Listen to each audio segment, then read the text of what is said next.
You're listening to the World's Team Podcast.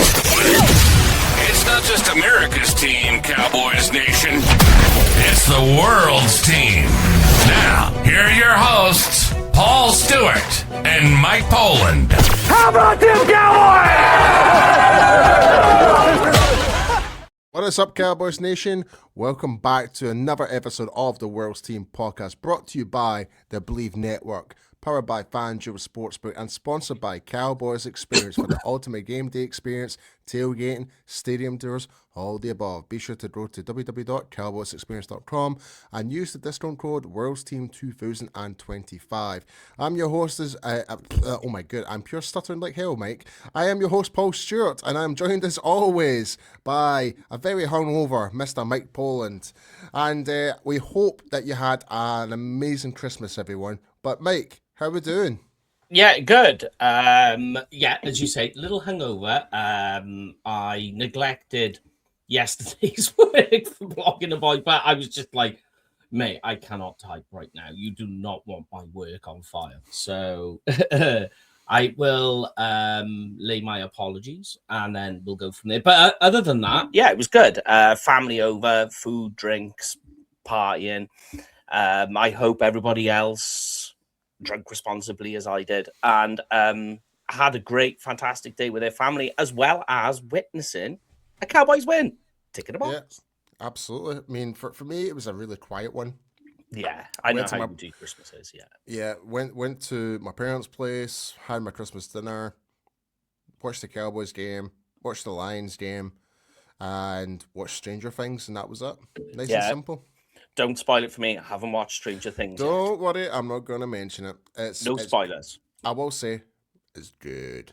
It's good. Yeah. So, but yes, folks, we are here to talk about the post-game reaction. Obviously, we weren't going to do it on Christmas Day because we would be in no fit state to do that. So, but yes, the Dallas Cowboys won 30-23 yesterday in Washington as the Dallas Cowboys jumped up early, built a big lead, scoring in the first three drives, going up 24-10 and by halftime. The Dallas offense was clicking, especially through the air. Dak Prescott threw over 307 yards with 2 touchdowns, helping the Dallas attack. The biggest highlight of the game was obviously coming from KaVontae Turpin with an 86-yard dime. That was perfect. It was great to watch. And but in the second half, Washington did fight back in the second half, including a 72-yard run touchdown, pulling within the score multiple times, but couldn't complete the comeback. The Cowboys closed it out with a late field goal from Brandon Aubrey, holding on for that 30-23 win in the NFC East rivalry. Mike, what was your thoughts about the game? I mean, first of all, I know what people are going to say first things first, is a win doesn't help the Cowboys. It's about the draft. I disagree. This is now all about momentum. We talked about this in the pregame show. It's all about momentum going into next season. You want players to finish on a high, finish with confidence.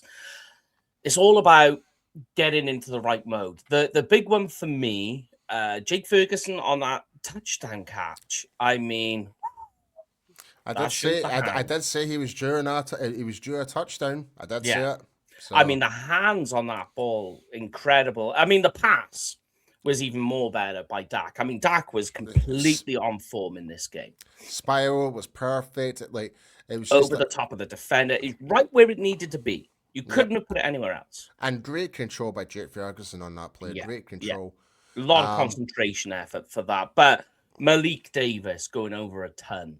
Yeah. I mean, we was talking about Malik Davis and we were talking about the running backs and that do the Cowboys need to draft a running back? What we need to see from Malik Davis is consistency and an increase in what it is he can do. And he's showing that at the moment. If he does the same again, I know it's Washington, I know it's the Giants, but you've got to see a level of consistency because then suddenly we're going running back. All right, we've got Javonte Williams, but what's behind him? Now all of a sudden you're going to next year going, maybe we don't need to draft a running back really, really high. We've still got Mather on deck as well. Yeah, and this is something we kind of talked about quite a fair bit. Like, if Davis can step up, and and I, the big question mark looms more on Jaden Blue more than Yes. anything. Yeah. Yeah. I would say Big question marks. rather than Phil Maffa, because I think Phil Maffa to me looked as though in the preseason looked as though he was getting more of the carries. Anyway, he was getting more of the bump compared to Jaden Blue. So. Yeah. Yeah. But speaking about like some Malik Davis, he did rush for 103 rushing yards. He stepped up after Javonte Williams exited the game, Yeah. obviously re-aggravating that neck, shoulder injury. So if it was me, I would just pull the plug on Williams for the next Yeah. game. Definitely. Let him rest up, focus on next year, and see what else we've got with Malik Davis. There you go. That was going to be my point. Well, just put it all on him and just go, right, Malik Davis, you are our RB1. Your time What to are shine. It's Yeah. your time to shine. Yeah. And let's just see what we've got there. And when it comes to Dak Prescott, and I did say this, like I was a wee bit concerned if Dak was to get picked up with any injury. There was one play by Washington, it was almost slightly like an alligator roll in a way, but it wasn't. Like basically kind of like It was a momentum. It was a momentum issue. Yeah, and it was stuff like that. I just like paused and grasped for a second. I was like, this is what I was talking about. Like risking it, like putting Dak Prescott in when there's nothing to play for. But thankfully he's okay. Thankfully. But going into this Giants game, I think I would pull the plug and Dak on this next game. I would. I'm sorry, but I would. It depends. What's Matt Stafford doing? I want that title. But it's not a Super Bowl, Mike. That's the thing. I want something from the season. That's the one thing that we've got. I don't know what else to say, but I'd rather have our franchise quarterback fit and healthy. That's what I want. Like especially going into next season. But hey ho. But yes. As we kind of mentioned, Jake Ferguson scored with a touchdown pass. He did leave the game later on with a calf injury. And obviously we mentioned about KaVontae Turpin with the massive 86-yard reception. It was beautiful. Oh, That's down the highlight. The highlight of the game was that play. Yeah. And even Michael Irvin at the post game was really like loved every second of it. Loved it. And you were talking. He was talking about the momentum going into next year, as you kind of highlighted. It's like, and had the speech chat with Dak Prescott. Obviously, put the Christmas robe on him, eating the Netflix steaks and stuff like that. So it was really nice to see. And Dak does kind of acknowledge it's like, yeah, well, for what we want to do, we want to try and build some momentum going into next year, and rightly so, but. It kind of goes back to my point. It's like I get that, and I'm fully on board with that. But at the same time, like it seems it's that catch-22. It's like you still want to play, he still wants to play, but at the same time, if he ends up getting hurt, it's going to jeopardize the momentum, regardless. It's just my concern, Mike. No, I get it. I do understand. What it is I'm just being selfish because I just want something from them. There are no Dallas quarterbacks on that list. I want one. And at the moment, Dak is ahead of it's not. Yeah, it was Matt Stafford, but he's ahead at the moment. He's first in the NFL in passing yards now, ahead of Goff, but only by 60 yards. And how far behind is Matt Stafford? Matt Stafford is over 100 yards. Okay, right. If that's the case, and if that, you could say. But bear in mind, Stafford still has a game to play. I know. Yeah. I think what could be said then is, if that's the case, if that can really ball out in the first half, then cool. Try and secure as much yards you can, then pull him Get out. him to, like, say, 200 yards. Get to 200 yards. Wherever we're at against the Giants shouldn't be that hard to do. I'm probably going to eat my own words on that, but get to 200 yards and just yank him and go, right, that's it. We'll just call it there. It's a game of Mexican standoff almost, and you're like, right, no, that's it. 200, pull, let's go. Yeah. Well, we just have to wait and see. Well, we will talk about the Giants pregame show later this week, before obviously before the new year and stuff like that. But my general well, my general thoughts about the game, like much better performance from the offense, much better. Like Much cleaner. Pickens was back. He had a great game. I feel like Lamb was quite a little bit isolated at times. Like I thought Washington did pretty well in terms of trying to like target him, but when you try and target one of those guys, then that kind of leaves the other guy open, and that kind of led to George Pickens and Turpin. Yeah, and we did get to see Jonathan Mingo on the field, but not much. Yeah. Like so, here's another like. And this is something we can always bring back up in the pregame show about Jonathan Mingo, but I mean, didn't really make much of an impact. Obviously, Brian Flournoy was not present. Obviously, he was inactive in that game. Obviously, due to the like head knock and what was it, an ankle injury he had as well. I believe yes, correct. Yeah, but the defense though, Mike, still question marks regardless. I think that game, especially the second half, like the first half, not bad. Jadeveon Clowney with that sack that had to force a field goal for Washington, huge. That was a major play. Yeah, at that point, I was feeling a bit nervous. But yes, the defense, it has parts which is so frustrating. You can see it. But I think Eberflus, after that game, I think you've got to kind of cut your ties. Yeah, cut your ties. You've done with that now. That, especially Washington, with a third string quarterback. I know. Yeah. And even though it's just one more game left, but there's no point kind of bringing someone else into the fold or upgrading someone just for that one game. I don't think. I feel like just let it set its course, and once let the coaches do the evaluations and move on from there. That's what I think will happen. But who knows? I mean, I think a lot of Cowboys Nation, if Eberflus was to be extended, it's not going to be promising. I don't think. The thing is keeping Eberflus around is a very Jerry thing to do. Yeah. Do you know where I'm coming from? Mm-hmm. Yeah. It's a very because it will get people talking. It'll get fans into a fizz, into a pickle. And that's exactly where Jerry wants you. But it's not really his decision, though. True. But I mean, if you think about it, yes, okay, it's not his decision, but he can, and he has done before, will override the coach and say, no, you keep him around. He's done it with Mike McCarthy. Interesting.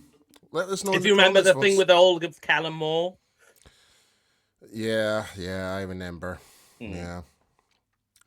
Well, that was certainly a dark time, I thought, as well. But hey, I mean, we're kind of seeing that playing for itself, like what's happening in New Orleans. But in fairness to Kellen Moore, he's got nothing really to work with, really. There is that side of it. I don't mind. I know we're going off the cuff. I don't mind Kellen Moore. I do think there are parts to his offense that's very fitting to the NFL. But he kind of gets bogged down in his ways. I would say the biggest problem when things work, it's great, but when people figure out what your offense is all about, he has no answer. He doesn't come back. Yeah, he doesn't change things up. That was the frustrating part when he was our offensive coordinator, and that's kind of why McCarthy took over in some regard. Yeah, correct. Because we became predictable, but in saying that, Mike McCarthy fell into that same shadow. In somewhat. Yeah. And it's actually been nice. Like, in a way, we have been predictable with Schottenheimer, but we're still being effective. We're not being stonewalled. We're still, like, the run, the RPO, the play action has actually been so effective for the Cowboys this year. Yeah, I mean, like, Schottenheimer has less of a predictability about him. No, I quite like what he's done this year. I know we'll talk about Shotty in his season in the new year. Yeah, But we'll do our grades and stuff like that. And obviously, as the new year comes up, like we do mention, we are going to be having some special guests. We are going to bring the likes of Zach Wilchert from 105.3 The Fan and our good friend Brian Broadus back into the fold. Excuse me. we're into draft season, so we got to get the draft guys. We'll try and get Aisha in as well. Oh, we need to, absolutely. Yeah, and I'm sure she's got Aisha's got such a great mind when it comes to the draft. She knows exactly what she wants when it comes Smart to. girl. Oh, Smart girl. she's awesome. She's awesome. Leave that with me. I'll try and sort that out with her. Yeah, but yeah, man. There's nothing really much else to really kind of talk about, really. I tell you something. In fact, actually, I tell a lie, Mike. And we're gonna go back to this whole same topic. Kenneth Murray. Oh, yeah. Linebackers in general. Should we say that? Yeah. Linebackers in general, still a struggle, still frustrating to watch. It's been the crux of the Cowboys defense all season, which is, going back to Eberflus, a very weird thing to say. Kenneth Murray has struggled a lot this season, I'm not sure if he's been asked to do something he's not comfortable with or that he's not able to do. He's definitely not a guy you can have drop into coverage. No. And the whole cover 3 thing he struggles with a lot. Doesn't have the closing speed for it, which is odd. He's more of a thumper type linebacker, so that doesn't help his cause.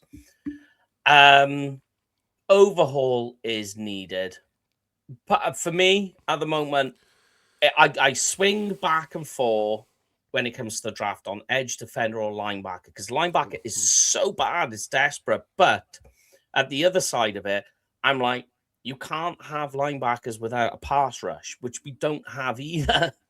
Well, saying that, we did do a little bit better in this game. We're better. Yeah. But not up to where the point we should be completely dominating in that defensive front. We should have in that game. They didn't even have Larry Tunsil in there. I know. And there was one point in the game where Ezra got absolutely pancaked to smithereens in that game. I was like, oh no. So there's a big development, but it's going to be more. Ezra needs to have more development in how to kind of take on that type of stuff as well. Yeah. Right? So, for his rookie season, he's done all right. Yeah.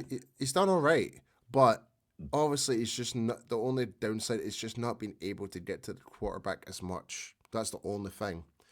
But in terms of sealing the edge, cutting inside, actually really maintaining rush lane, putting the pressure, great. Yeah. But it's the finished article. Yeah, we're just not seeing enough of. And when it goes into free agency, and I don't know about you, Mike, Chris, I believe, and you can correct me if I'm wrong here, this year's NFL draft, in terms of prospects and stuff like that, there's a lot of good linebackers and a lot of good corners going into this year. Corners, edge rushers, linebackers, very, very nice. So, edge rushers, yeah, there is some really good ones, but I think we might be out of the realm of getting one of those top tier ones, if I'm being honest. I could be wrong, but what I'm saying is, what if there's ones out there on free agency we can actually help stack up with a bit more experience that know what they're doing and actually help with, like Izaraku? I think they've got to go both ways, certainly at linebacker and edge. You cannot complete this roster in both positions just through the draft. It's just, you've got pieces walking out of the door, you've got pieces still developing, you've got issues with other pieces, so they have to strike hard at both positions, which means draft and free agency. They have to. Yeah. But yeah, I know this is the post-game show for the Commanders, but we have kind of over talked about it and stuff like that. But when it comes to this linebacker core, it is a deep concern, and this is why we are talking about the draft right now, because we're trying to address the needs early on, try and get ahead of the curve. And I wouldn't be surprised if we double stack on both those positions. Could do. Yeah, definitely. Like if we just go through it, quarterback set, running back looks better. And like you say, I'm totally with you. Shut Javonte down, give Malik the full load. It's a lesser priority. Definitely. Yep. You still got Martha waiting in the wind. You're hoping another training camp will help develop Jaden Blue. So now I'm a little less concerned. Tight end. That's a sneaky need in some way. When you think Schoonmaker, what are you doing there? Yeah, like Ferguson he's had, like in this game, moments where he's absolute fire, but then there's other days where he disappears. You ask him to chip, and that guy, Ferguson, has the ability to do it. We've seen him do it. Spanford is come on very nicely this season. Yeah, we talk about he had a great game. Talk about Flournoy having a breakout. I don't think Spanford has got. He's not given enough credit. He's not getting enough credit. Absolutely. I'm keeping Lipke as well. Yeah, absolutely. So I think we're all set there. Yeah, offensive line, right tackle. Yeah, we need to sort that out. Or, depending on what you decide to do, if you shift Guyton to the left, you put Tyler Smith either as left guard or left tackle. Now you're talking tackle guard, depending on what you want to shuffle. Well, there has been a development on that. So Tyler Smith was kind of interviewed, and basically his agent's kind of spoken out regards to his contract. His contract is based on being as a guard. Yeah, because of the snap. And based on this, like in terms of shifting position, that's not part of the contract. So essentially, he will be placed back at left guard. Essentially, if he I can totally understand, because he wants to play left guard. He doesn't want to play left tackle, because that's where I'm making my bread and butter. Yeah. So I totally understand. He's taking the exact same firm stance what Zach Martin was like. It's like, this is where I'm at. Yeah, like it's like, if you want me to play it at my 100%, play me at left guard. You're gonna get the best out of me. Yeah. So. Yeah. But I mean, defensive line. If we took defensive line with Quinnen Williams there now, you've got Kenny Clark, Osa. Interior, we're absolutely set. Yeah, Jay Toyer. You're hoping development. He'll take steps. As your development. So you've got your 4 defensive tackles already. Defensive end. So here we go. Now we're going into it. Big need. Why? Oh, I skipped wide receiver. I do apologize on that side. That is a question mark. We'll jump back to the wide receiver. Yeah. We'll say with wide receiver to be confirmed or to be determined. Yeah. It's in the pipeline. It depends on what happens next. Yeah. So then you go defense, big need. Linebacker, big need. Corner, need. Safety, that's a need too. Yeah. But we never draft safety. I think safety is a really sneaky big need, to be honest. It's somewhat, especially depending on what happens with Wilson and Hooker now, because I believe both of their contracts are up. Yeah, I believe. Yeah. So yeah. So who does that leave? Wanway Thomas and Marquise Bell. Marquise Bell, yeah. So we need to add more to that for sure. So yeah. Whether we'll dive into free agency regards to that, we don't know, but it's a need regardless. Yeah. But defensive line, like, it's been like, when you look at, especially even this game there, like, it was a little bit better, but generalizing the defensive line, it's been below par, below par. Definitely. We're not creating enough pressure, especially against really like worst graded offensive lines where we should have actually been taking them to the absolute waters. Essentially, we didn't do that. Cincinnati. Yeah, so it's been underwhelming in that way. So as we said, Izaraka, he's still going to develop. He is going to get much better. Do we cut ties with Lisa Fowler and move somewhere else? I would. Yeah, age is the thing with Fowler. You know, I would. Well, that's the funny thing. I would keep Clowney up in comparison, like, because I think he's been more effective than Fowler. He has been good. certainly in the run defense, And solid brick wall. Yeah. Yeah. And I think that's something we do need. And rest in peace, Marshawn Nealon. Like, that was what he was brought in to do, was to be that edge sealing the run. And Clowney came in to help out with that, essentially. And do we may have to get another one of those type of defensive ends that is really good at sealing in the run at the edge? I would say so. But also we do need a really elite pass rusher. We do. Yeah, we do. I know that's ironic to say. To open up the field, basically. Yeah, like it changes the dynamic of your defense by doing that. Oh yeah, your whole defensive line. If one player can do it, then it is a chain reaction across the whole line, and that's basically how it works. Like, I mean, I remember when I was still playing. Right, one of my old teammates, like, he was basically phenomenal, and he was the main man. Like, but if he was to start beating his opponents, then they would try and focus on the double team. That would open up the gaps for the linebackers. There you go, changes everything. And chain reaction. And next thing you know, they completely forget, like, for the likes of myself and and the defensive tackles. And next thing we're getting on the stat sheet. Yeah. So that's how it kind of works. It's a drop down. Yeah. Like, you saw that with the Lions game with the Vikings. Adrian Hutchinson was causing such a... Like, even though the Lions lost, but they were caught... Like, Hutchinson was on fire in that game. Yeah. And then you start seeing the other Detroit players, like Anzalone and stuff like that, really getting into the backfield, causing disruption. And that's all down to with the presence of, like, say, Aiden Hutchinson, because they're so purely focused on him. Same what we kind of had with Micah Parsons. When you focus on Micah Parsons too much, it just opens the floodgates. Opens everything else. Exactly. Yeah. But help me with it though, Mike. What other key parts of that game did you take note of if you thought was like, that's something we can work with here going into next season? One moment. I have got my notes here. I've written some stuff down, and now I'm trying to find it. So some of the other things that was quite interesting. Where are we? Revel having a better game. Unfortunately, he picked up a bit of a knock. Yeah, but at the stage when he was playing, good. He did good on the one particular play where he batted the ball away.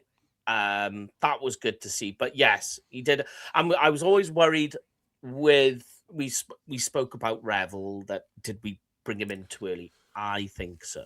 But for him mentally, it was a better game for him. Definitely. Sure. So a bit of a confidence booster there, but now obviously he's picked that little bit knock. I would just like, listen, you did a good job, like much better job. Focus on getting better for next year. Sit this one down. And I know it's against the Giants, and I know we're really thin at corner and stuff like that, but give the guys like Reddy Stewart more game time, stuff like that, see what else we've got to work with going into next year, who else we can bring back. So that's the way I'm kind of thinking at it. Yeah. I will say I expected them the offensive line to contain better. They did have struggles in that game. So that was it's a negative note. But Johnny Newton was just having his way with that offensive line. I know we've moved pieces. We had TJ Bass in, and we're missing Guyton, and Booker had lapses. Booker did, and I don't know about you, but that unnecessary roughness call was absolutely soft as anything. That was absolutely crap. I watched it several, and I'm like, he's playing through the whistle. Like, you haven't blown the whistle yet. You can't do roughing the play while the play is in. Like it's stupid. Roughing the passer. Sorry, you can't have unnecessary roughness. You can't do that during the play. That is a design to stop players overplaying after the whistle's gone. But he's not. He's playing through the whistle, as you're taught to do. Yeah. As you know. You don't stop playing until the officials tell you to stop. That's the idea. So when I saw it, I was like, that is ridiculous. That's soft. Yeah, I think there was a few other moments with the referees where I was just like, what the hell? Again, another thing that, like, not just when it comes to the Cowboys, but you see it throughout the whole other games throughout the NFL. The referees, again, have been under the spotlight once again. So, yeah. It is spoiling the game. I don't know. I know, like, me and you both, we don't like to blame officials for games. We're trying not to. put the game in your control. Let you control. Don't worry about the officials. But this year, there have been worse years than this one. Well, when you talk about like the tush push and stuff like that, I find this has actually been worse. But I mean, generally, how the officials have been this season. This season's been bad, but yeah, I mean, there's a few things that need looking at, essentially. Yeah. An evaluation on the officiating needs to be done as well, but 100%. But I mean, I don't know if you saw the Lions and Vikings game, but the a part touchdown. of it. Did you see the touchdown that was given? I thought he actually jumped out of bounds, like just the way, like even from the area of it. It didn't look as though the ball actually, like it was just like if you see the overall view. Say my microphone was the stand and the touchdown line, the pylon, the pylon, right? It kind of looked as though he still went out of bounds rather than the inside, like but he leaped maybe like 4 yards away from the end zone and tried to like dive in, and I was like, surely it has to go back to the 1 yard line. Yeah, but no, but they gave it. I was like, all right, okay, fair enough. But when you saw the replay, I was like, I don't know, like it's very questionable, but and all scores are replayed. I know, but the thing is, like, once they made a decision, it's like, can you overturn that? So they made it. It's one of those ones where it's hard to dismiss. Like, is it that clear and evident to overturn? Yeah. You gotta have clear evidence of it. Yeah. So it stood. So I was just like, all right, okay. I'll go back and watch it. I can't remember. As I say, I was smashed. And under the So, I mean, I more than anything from what I remember is I was like, oh my God, the lines are struggling. That's all I remember from most of the game. Yeah, I mean, I don't know what else to really kind of say. Like, obviously, we've got the Giants next week, final game of the season at MetLife. We will be doing our pre-game show, giving you all the latest injury updates and all the latest news, folks. So, but at least we come with Christmas with a victory. That was good. It made our Christmas more jolly. And it was actually, I don't know about you, but like, did you see the ticket prices? How cheap they were going for that Washington game? No. No, yeah, I did actually. Because the funny thing is, it came on, and my brother's kind of getting into it now, so he's asking me to help him to analyze the game and explain it. And the first thing he noted is he was like, stadium doesn't even look that full. And I was like, and the prices of the tickets aren't even that bad. Some tickets, even them really like good areas in the Washington Stadium, were going for $45. It's wild. And like the nosebleeds, they were the cheapest I saw was $15. Wow. $15. Yeah. I mean, like there's college games that go more than that. Yeah, I was like, wow. Yeah. I mean, you've got nothing to play for. Christmas Day as well. Christmas Day. It's like try to ask to like get away from the family. Like, I totally get it. Like, I mean, I love the fact there is football games on Christmas Day, but I would hate to be going to the game if that makes sense, because you're taking your time out of your household, away from the family, where you can just sit in, enjoy a beer, and watch the game. But yeah, very interesting. But that's been and funny. A wee memory popped up from last year was J-Tuck he was at the last Christmas game last year.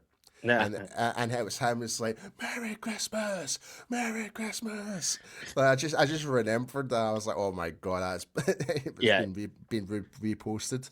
Here we go. Yeah, big shout out to our good friend Jay Tuck from CM Sports. We'll get him on as well. Absolutely, especially when it comes to the draft, 100%. Yeah, like he is on it right now. But yeah, folks, be sure to leave a comment. Let us know about what you thought about the game. We would love to hear your thoughts wherever you are in the world. Let us know where you're from, because we like to know where Cowboys Nation is watching from. And so we can actually just help like really understand and really grow the channel and really reach out to Cowboys Nation all across the world. But yeah, before we do go, Mike, do you have anything else to say? It's on to New Year. Now, obviously, we'll do the pre-game show. Yeah. We'll do it before New Year's. I was going to say Happy New Year, but we'll do it on the pre-game show. So I'm on. Pre-game show will be before New Year, and obviously post-game show will be on. It'll be the 2nd. No, they play on the 4th. Or the 4th. Oh, we'll do it on the 5th then. No. Well, it depends what time we finish, though. What time? It's a 6 p.m. kickoff, probably. We'll do it on the same day, it's a flex game. It's a flex game. But you think because it's a game that has nothing in it, they'll put it as an earlier game because you want the ones where you're like, ooh, what's going to happen? They want the spicy ones, the ones where there's actual implications. Stuff to play for, the ones on the fringe. Typical. Well, we're not on that conversation, so we can watch the game early. So that's so good. But I would say it'd be 6. It'll be 6 p.m. I've got a feeling, hope so. It's a flex game, so I hope so. Well, yes. Well, folks, be sure to hit the like button, subscribe, follow us on all of our social media platforms at the World's Team. But before we do go, God, I'm just where can you find me? You can find me on Twitter. Thanks, mate. I got you. You can find me on Twitter or X at KenFig Cowboy. That's KenFig with a K, Cowboy with a K, and you, Mr. P. You can find me, I think, somewhere on X and Instagram called I am P Stu, because clearly I cannot find myself at this moment. But yes, folks, we hope you had a wonderful Christmas, and bring on the new year, bring on 2026, and we're just going to continue to grow from here. And like as always here on the World's Team, it's not just America's team, it is the World's Team. Merry Christmas, everyone, and we wish you all the best for 2026. See you, folks. That's a wrap on the World's Team Podcast. Smash that like button and hit subscribe, Cowboys Nation. This ain't just America's team, it's your team. Touchdown! It's the World's Team, only on Believe, where real fans live. How about them Cowboys?